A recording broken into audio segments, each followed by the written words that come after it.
datang di YouTube channel Kelas Ekonomi. Nah, di video kali ini kita akan membahas tentang mikroekonomi materi elastisitas, di mana kita akan membahas tugas kita di minggu kemarin.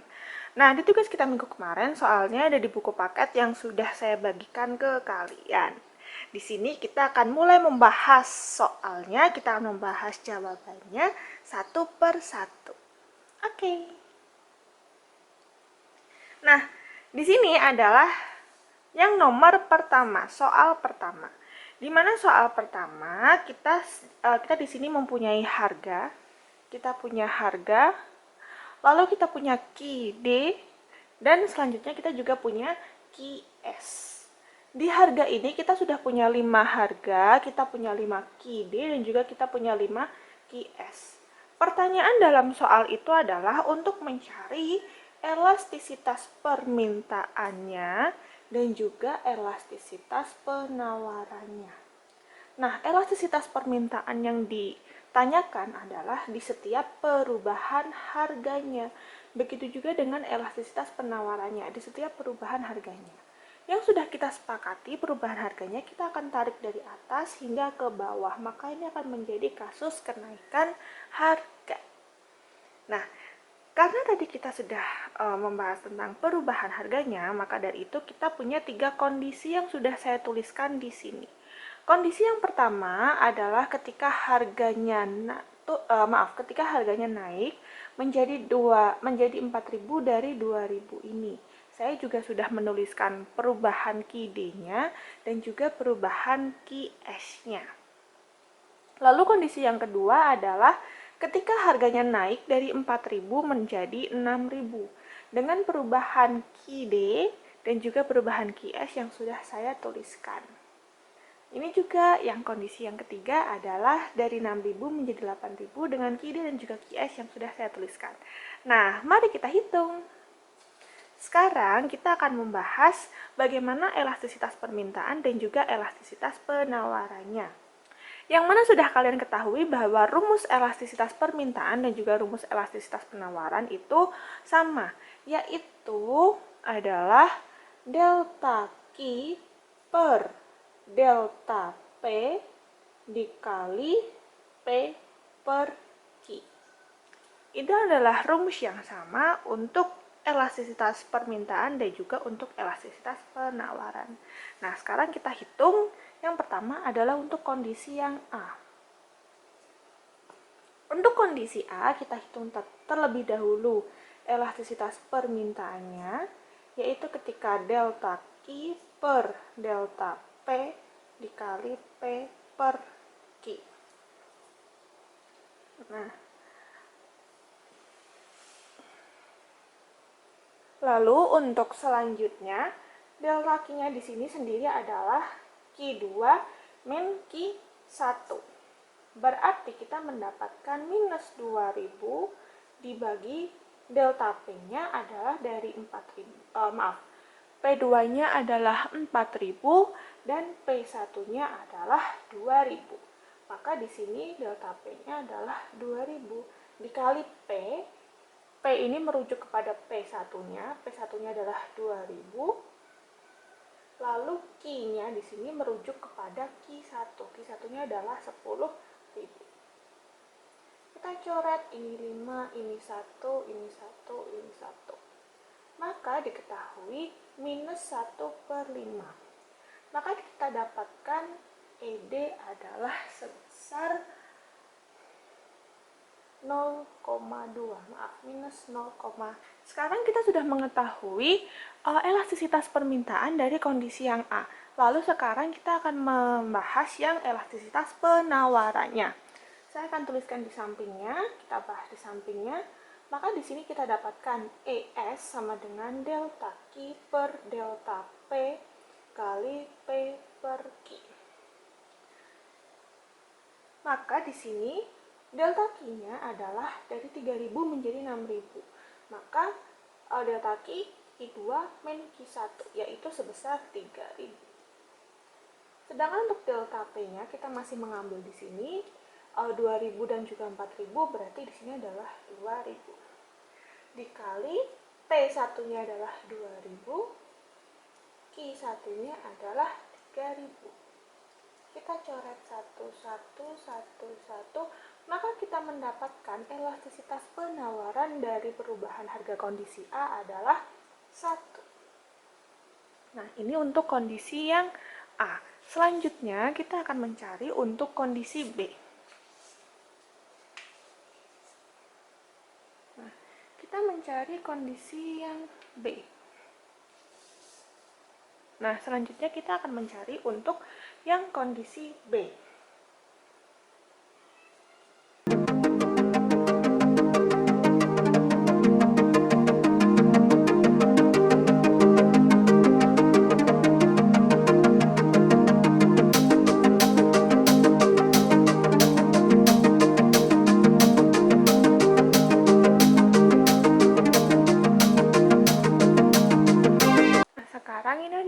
Kondisi yang B, kita sudah bertemu elastisitas permintaannya adalah sebesar minus 0,5 atau 0,5, sedangkan elastisitas penawarannya adalah sebesar 0.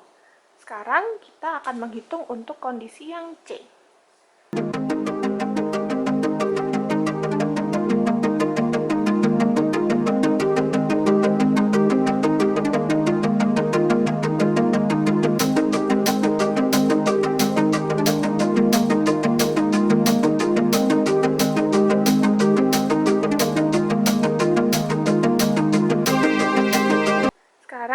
Sudah menyelesaikan perhitungan untuk kondisi yang C, di mana elastisitas permintaannya di sini kita mendapatkan minus 1, sedangkan untuk elastisitas penawarannya kita mendapatkan 3. Oke, maaf, ini elastisitas penawaran. Nah, kita sudah selesai untuk yang nomor 1. Yeay! Nah, sekarang kita akan berpindah untuk yang soal nomor 2. Di soal nomor 2, kalian sudah mendapatkan gambar kurva permintaan di situ, di mana kita juga akan mencari elastisitas permintaannya, tapi dalam berbeda bentuk. Kalau tadi bentuknya tabel, sekarang kita menghadapi bentuk kurva. Nah, yang ditanyakan adalah elastisitas permintaan pada titik B dan juga pada titik C. Sehingga bisa kalian lihat pada titik B di sini, kita mendapatkan harga 30 dan juga barangnya adalah 40. Tapi lalu perubahannya gimana? Nah, perubahan harganya itu kita lihat dari atasnya sini. Berarti dari 40 ke 30 itu untuk titik yang B.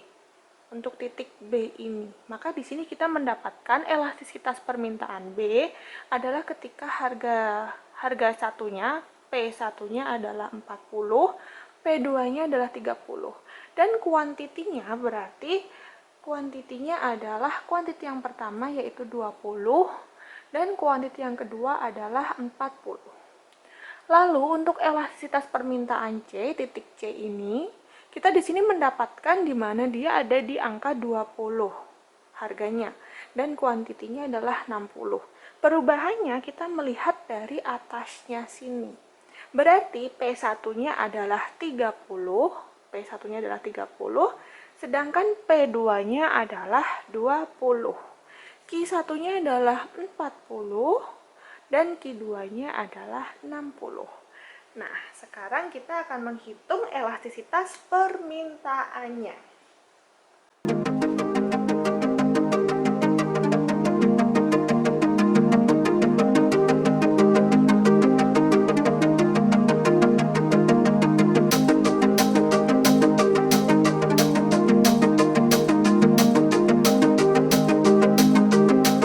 Nah, di sini kita sudah mendapatkan hasil kedua elastisitas permintaan.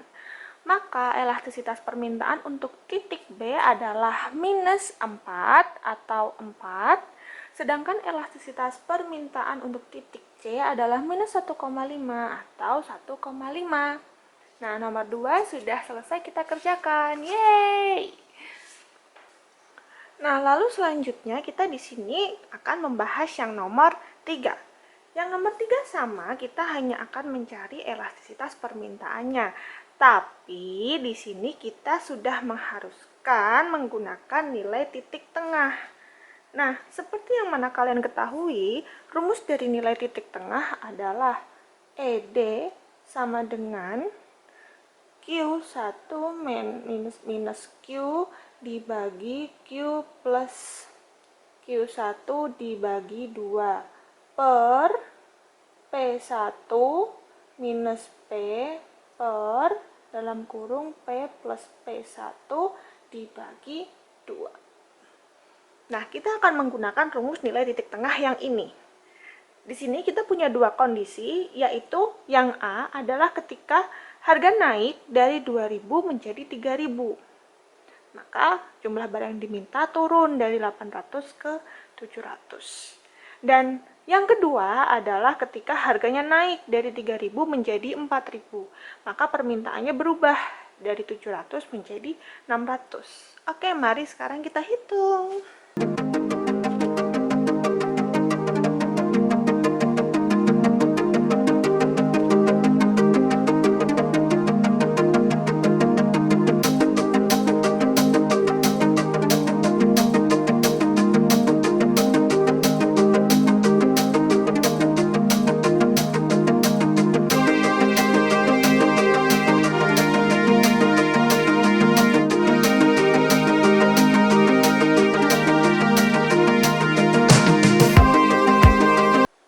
Nah, ini adalah perhitungan yang pertama untuk yang kasus A. Ketika harganya naik dari 2.000 menjadi 3.000, kita mendapatkan nilai titik tengahnya adalah sebesar minus 0,33 atau 0,33.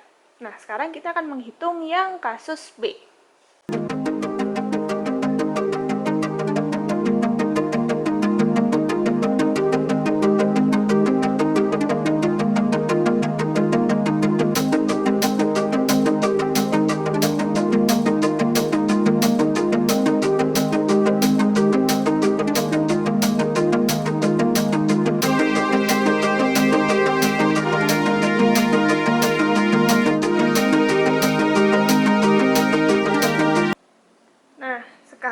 Kita sudah mendapatkan hasilnya untuk yang kedua.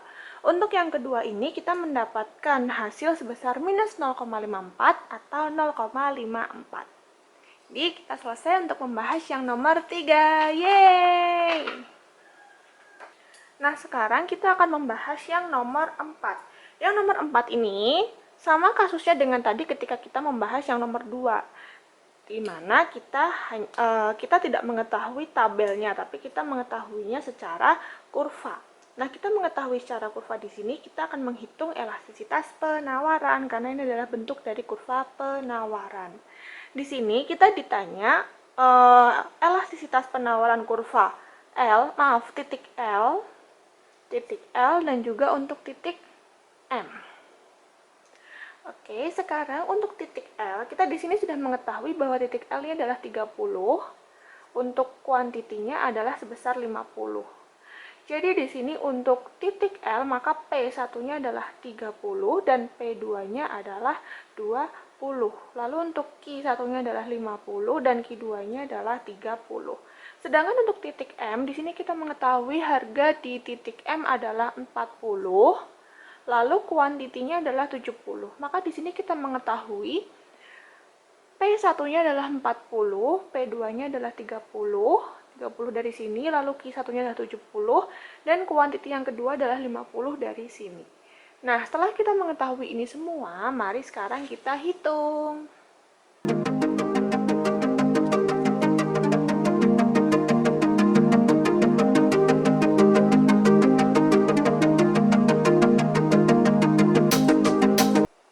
Ups, maaf, salah. Kita ulang.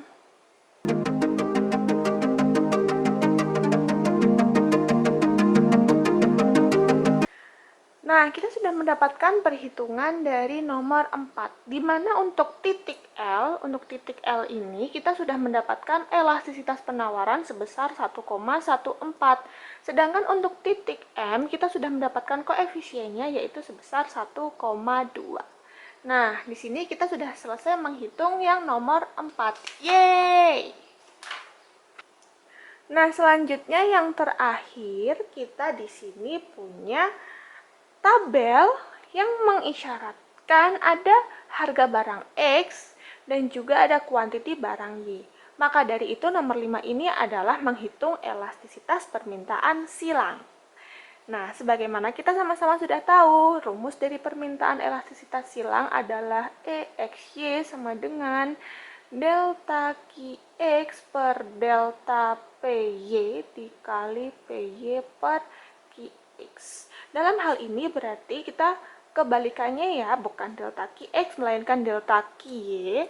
Berarti untuk kasus di sini adalah EXY sama dengan delta QY per delta PX dikali PX per QY.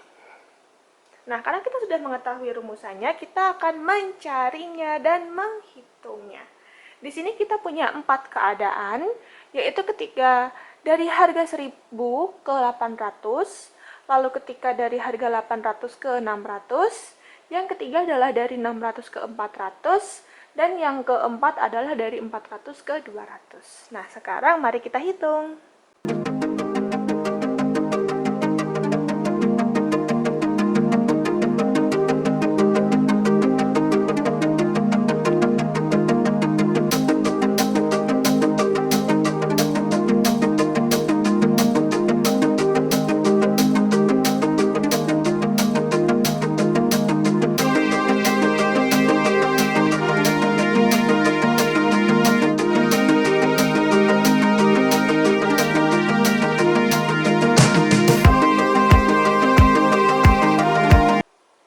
Nah, kita sudah menghitung keempat keadaan, di mana yang pertama, yang A, kita mendapatkan koefisien elastisitasnya adalah 0,83, yang kedua adalah 0,8, yang ketiga adalah 0,75, dan yang keempat adalah 0,67. Nah, di sini hasil elastisitas permintaan silangnya semuanya bernilai negatif. Positif. Ya, maaf, saya salah. Di sini semuanya bernilai positif. Ini positif, ini positif, positif, dan ini positif. Maka jenis barang yang kita hitung ini berarti adalah barang substitusi. Nah, jadi sekarang nomor 5 kita juga sudah selesai. Yeay! Maka dengan ini kita sudah selesai dalam membahas seluruh soal yang ada di buku, dan kalian bisa tahu di manakah letak kekeliruan atau mungkin semuanya sudah benar karena semuanya sudah paham. Oke, maka terima kasih atas perhatiannya, terima kasih atas kesediaannya menonton video ini, menonton penjelasan soal-soal kali ini. Kita akan ketemu lagi di materi selanjutnya. Dadah! Jangan lupa like, subscribe, dan juga komen channel ini. Bye-bye!